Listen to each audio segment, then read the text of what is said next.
Hi, I'm Mary Alice Hill. I would like to tell you a bit about my story.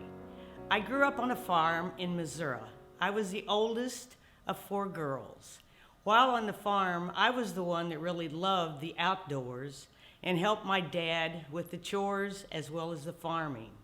My sisters preferred the inside activities.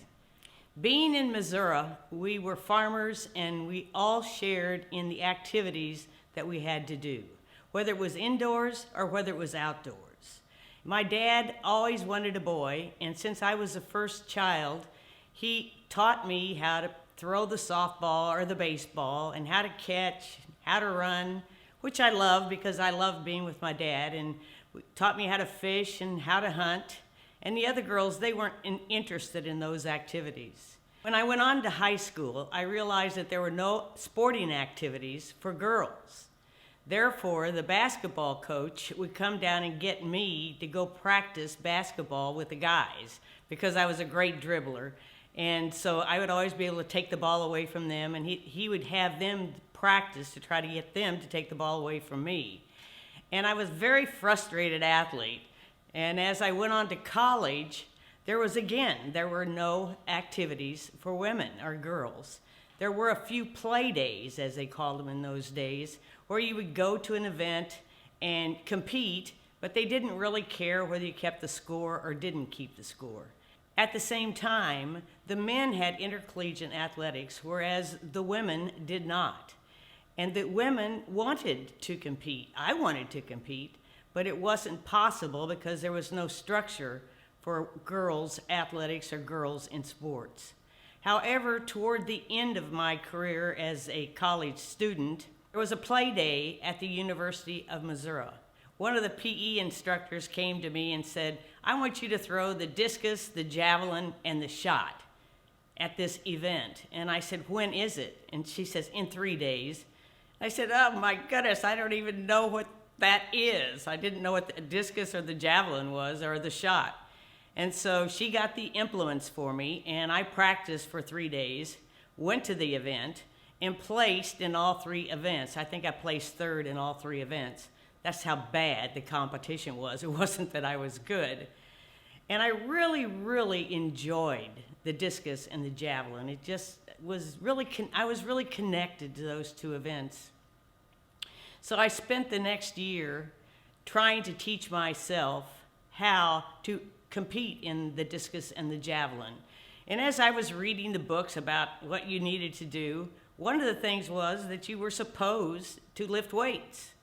Well, so I marched myself over to the weight room and asked if I can lift weights, and of course I couldn't because the weight room was only for men, not for women.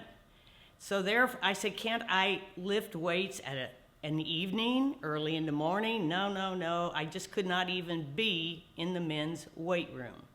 So that Christmas, my mom and dad, bless their hearts, bought me a set of weights so that I could lift weights. And so therefore, I had to teach myself how to lift weights. I was reading all the instructions, and I had a barbell up on my shoulders. And so since I had it up there and it was pretty heavy and I didn't have a rack to set it on, I was doing absolutely every exercise I could think of that I was supposed to do with the weight on my shoulders. Then when I got ready to take the weights off of my shoulders, I couldn't move them. I absolutely could not move them because I had them up there for so long. So I had to lean all the way over and flip them off of my back onto the floor, which was a 2-story house, and I didn't know if it was going to go through the floor or not.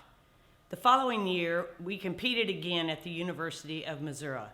This time, I placed 1st in all 3 events.